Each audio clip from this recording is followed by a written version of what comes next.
is this growing problem of China hots, and they're so often now masqueraded as doves on the foreign policy issue. It's Tucker Carlson, it's Matt Gaetz, it's Joe Kent, it's all these people from all over the political spectrum, Tulsi Gabbard, who are good on particular war issues. So, they want to get out of war in the Middle East. They don't want conflict with Russia over Ukraine, but it's all in the context of China, China, China. We got to worry about China. And so what the hell is going on here? I know that this seems to be for you, just like with myself, Connor Freeman, Patrick McFarlane. We've done shows on it, like a real problem, and something that's really getting under your skin a little bit. So I'll show people a couple of recent tweets that you've had recently, but yeah, I'll just let you take it off and say what you want.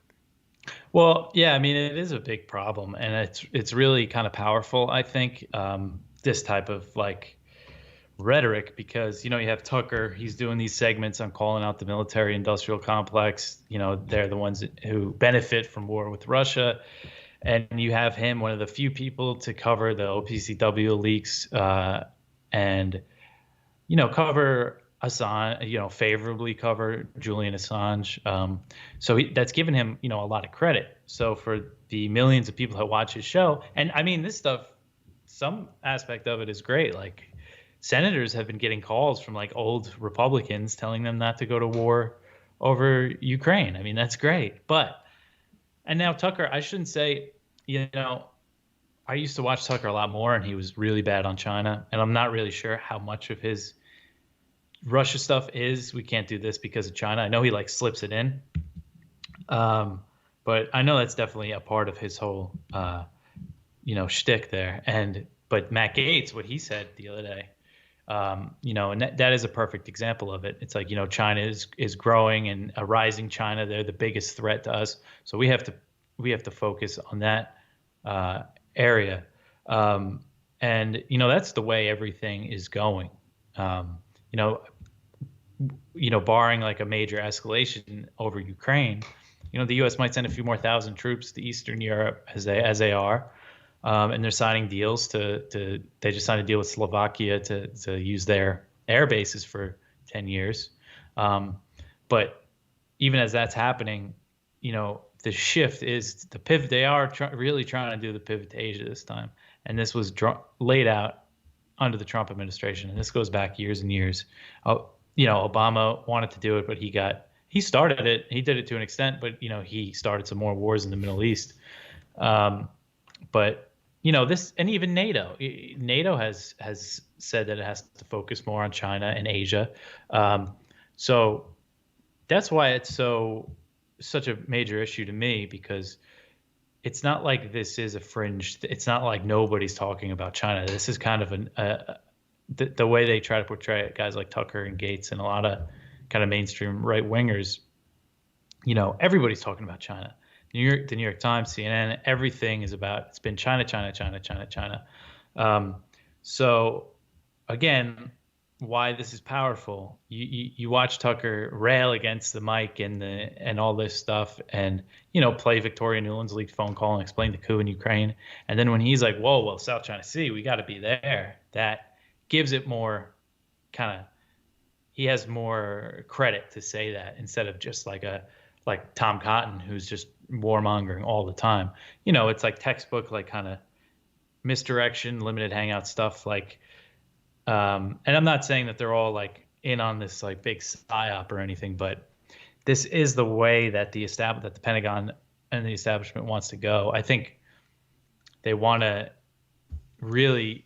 It's tough to say what they want to do with Russia. I really don't know. I'm not the best at analyzing all that, but they definitely want to keep things really, they want to be right up against Russia. They want as much influence in Ukraine and Ukraine to be armed as much as possible without starting a full-blown war, I would like to think, because even the craziest hawks know that we can't go to war with Russia. And most people recognize that.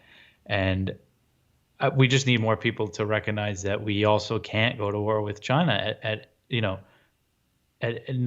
there's no scenario in which it would be worth it, and especially over Taiwan. I mean, how can you justify risking nuclear war over Taiwan? I just don't understand it, but a lot of people seem ready for that. All right, let me ask you one question about the Russia thing, and then we'll focus on the China stuff. Yeah, Uh, yeah.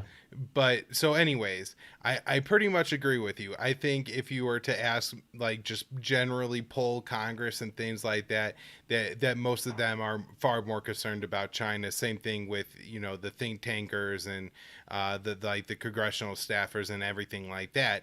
However, I'm worried that we have a couple people, particularly dangerous people in the Biden administration, who disagree and who are more concerned about Russia, and those being Jade Sullivan and Victoria Nuland. And we have Sullivan recently saying that, while it would be a catastrophe for Russia to invade Ukraine, the U.S. would see it as a strategic victory.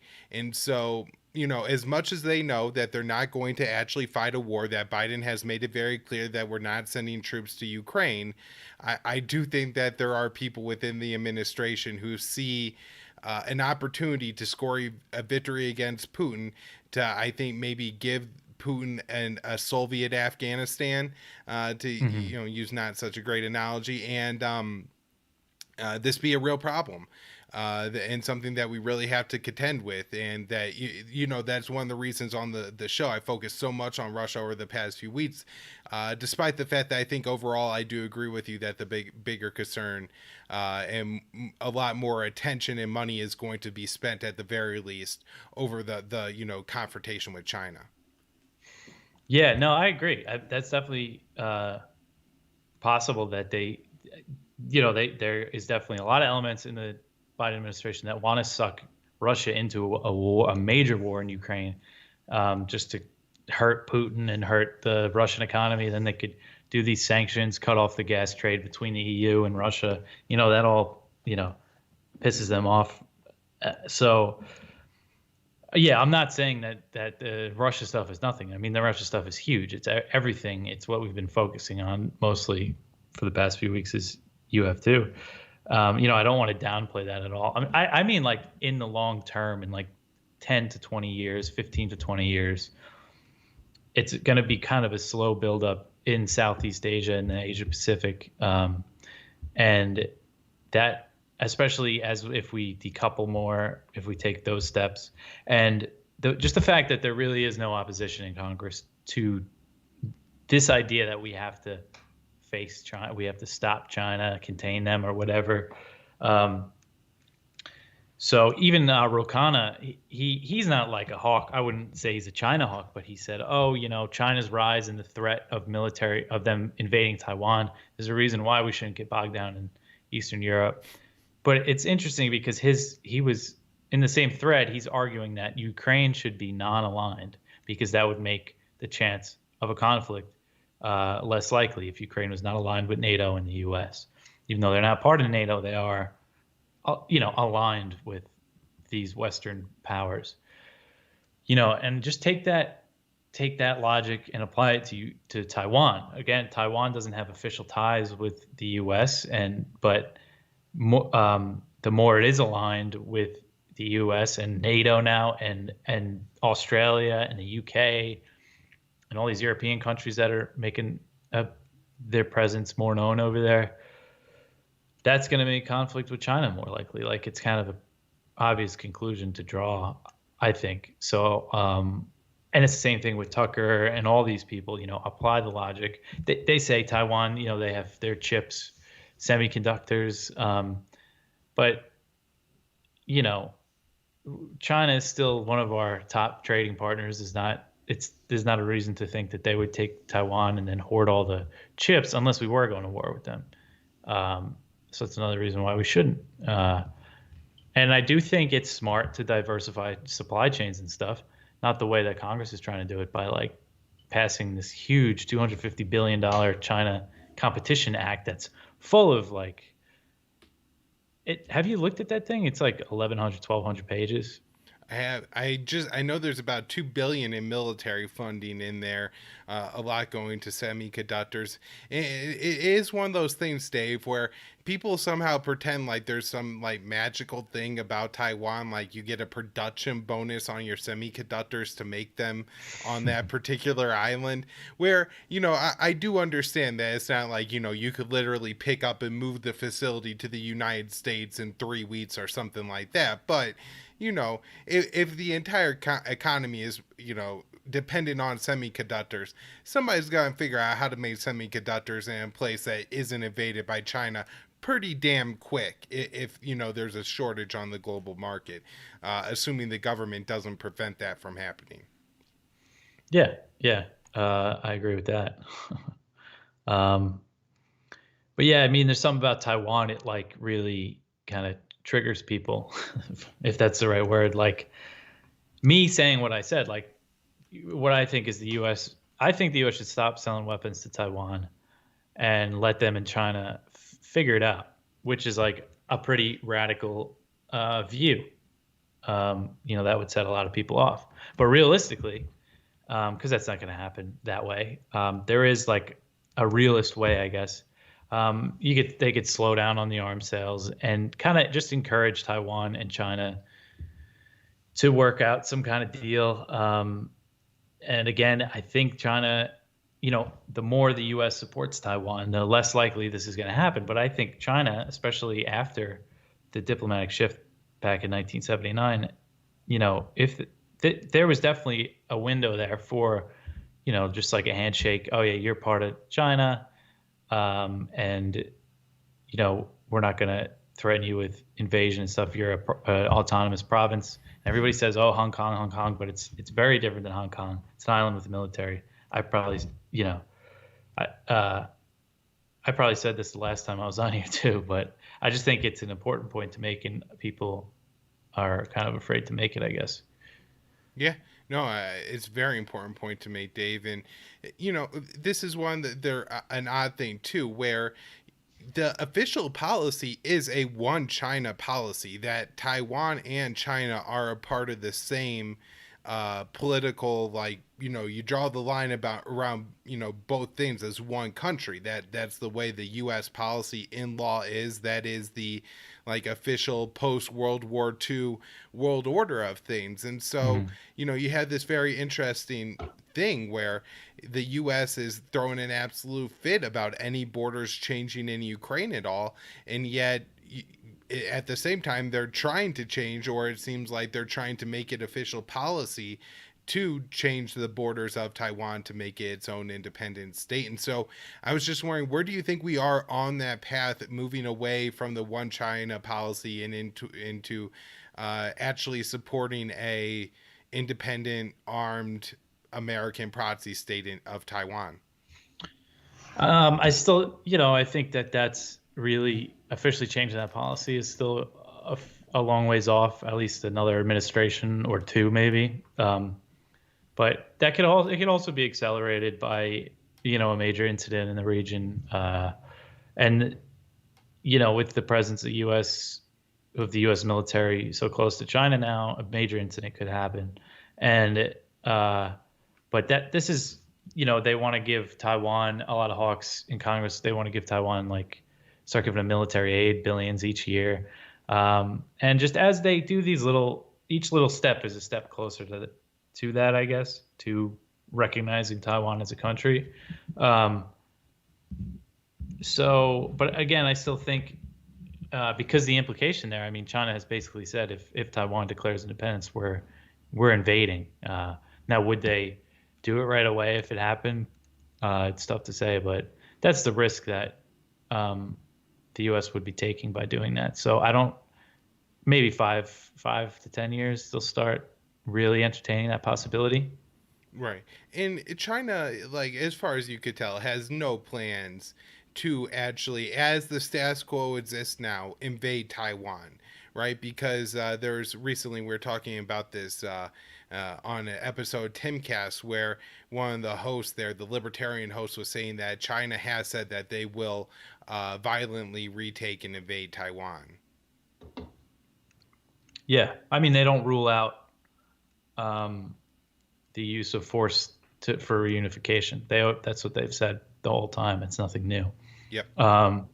So yeah, people can take that and extrapolate it, and then you also have there's their hawks in China, the Global Times, the English language. They're writing to a U.S. audience to be as hawkish as they can, and then the hawks in the U.S. grab that and say, "Look how crazy they are. Look at the rhetoric around Taiwan."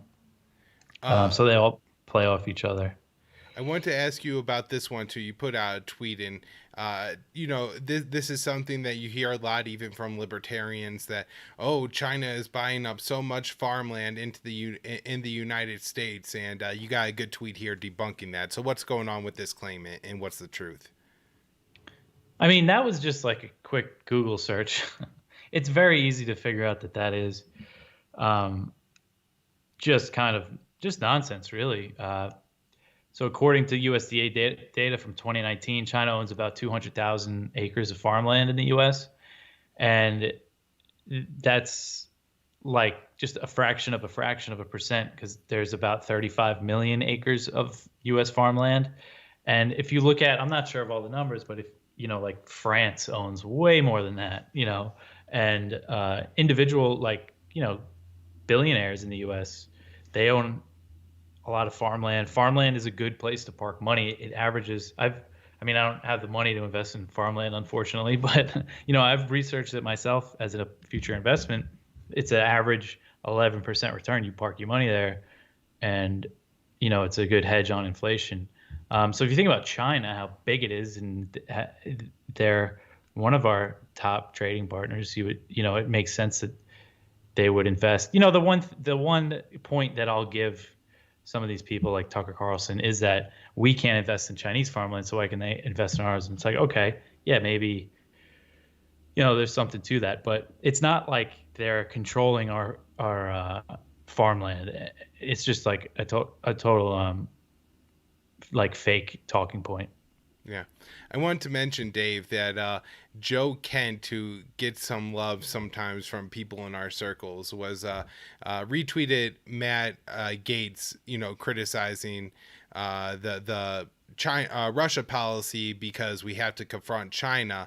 And we have from Joe Kent, this is exactly right. Anyone arguing for a confrontation with Russia and Europe is utterly, seriously dangerous. The CCP is the threat. We need a strong and independent economy to confront them. Decoupling from China must be our number one national security priority. And so I got to ask you about this decoupling thing, because to me it is a real threat. Like, if they could seriously start to decouple from China, then, as stupid as it sounds, because there are still nuclear weapons involved, I think they could seriously start talking about really going to war with China, or at least like picking fights in the South China Sea and things like that, because again, it won't destroy the American economy. So do you see this happening at all? I guess it just seems so unbelievable to me that I don't think it will, but what do you think?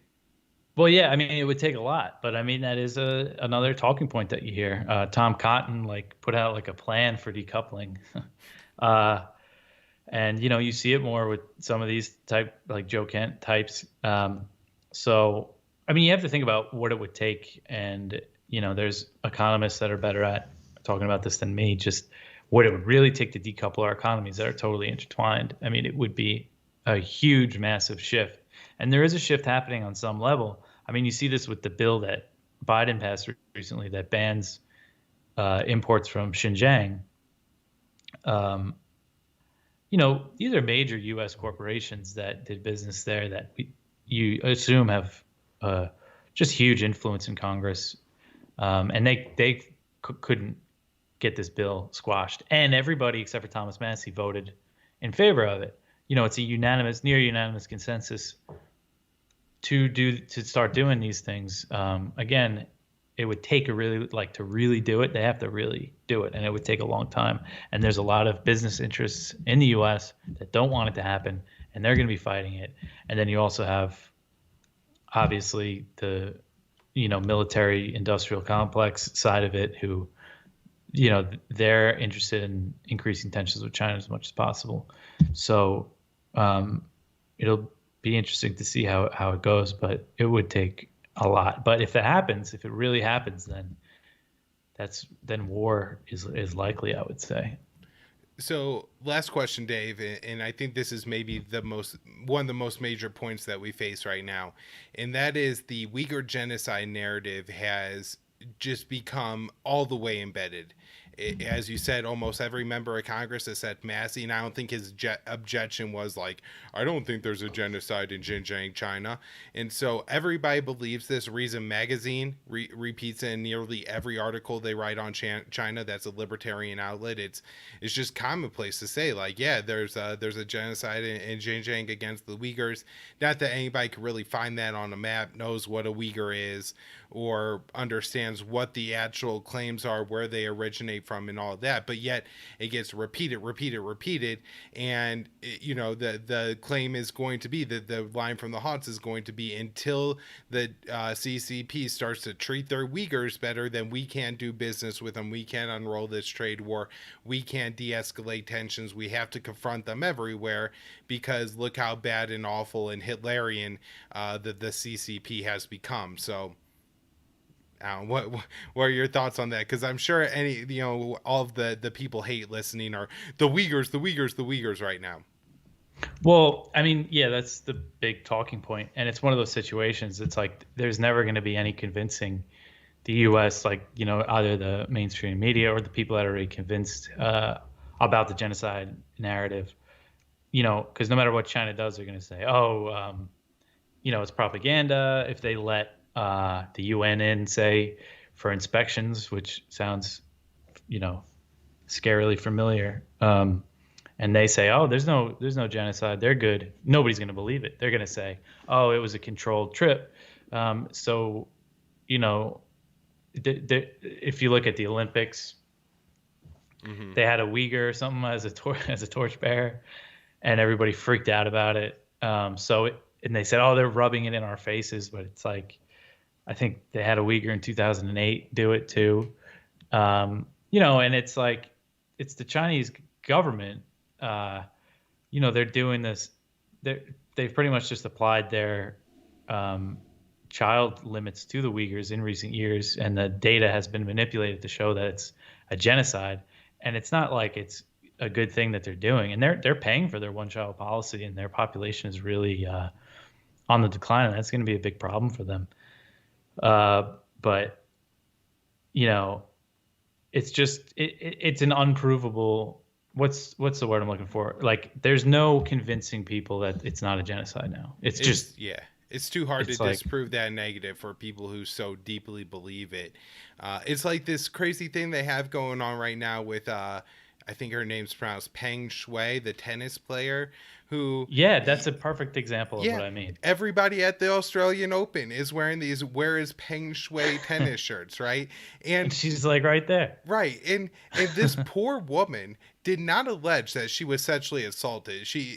Nothing in her letter says that anything non-consensual happens. It sounds far more like a Monica Lewinsky situation, where maybe the only difference would be the guy initiated the... I don't know if Clinton did or not, but the CCP party member did initiate the relationship. But she was hurt because she realized that he was using her for sex. But it was in a way that happens, not in a he pinned her down because he had CCP guards and things like that. He just misled her about, his feelings for her and what he actually thought about her. And, it seems pretty, I don't know, damaging to the feminist movement to take a woman's non-rape story and turn it into a rape story for geopolitical reasons. But this is still being amplified at the Olympics and everything. And I saw that torchbearer story about the Uyghur torchbearer, and I was like, if they didn't have a Uyghur torchbearer, then why is China hiding its Uyghur population during the Olympics? And that would have been the narrative. And that's not to say that the Uyghurs don't live lives at a lower level than the Han Chinese, and that there's not particular policies that do harm them and things like that. But I mean, if you really feel the need to call that thing out, then focus on what's happening in the US. And I mean, people are like, well, would you want to be a Uyghur? No, but if we're being really honest, and like if you ask some Chinese guy, would you rather be black or white in America? Which one do you think he's gonna pick? Right? That is kind of a truth of the situation too, and it just seems so absurd that so many people are focused on the plight of the Uyghurs and have absolutely no concern about anything going on in the United States, are so willing to say, well, Xi or Putin's a thug, but then when you talk about Biden, you had to say like, oh, like he's an all right guy, he's trying. It's kind of complicated, there's historical policies here, he has to deal with the Trump court appointees and everything, and it's unbelievable. But anything you got before we wrap up here, Dave? Um, no, that's really it, I think. But yeah, with the China stuff, it really is kind of amusing to see how they spin it. And the same way, everybody's convinced anything coming out of China is propaganda. You have to keep in mind the Western media, just everything that they put out about China and Russia right now, like just take with a grain of salt and kind of look into it a little more. Because a lot of times it's really easy to figure out that it's nonsense, like that farmland thing. So, yeah, don't just believe everything you read about China and Russia. All right. And by the way, there's a pretty good article that Caitlin Johnstone has out today on this phenomenon of, people good on Russia and bad on China. And I got to say, mention that because she does link to and embed you're retweeting my tweet about Reason in there. So, thanks for giving that a little bit of extra platform there, Caitlin. And anyways, Dave DeCamp at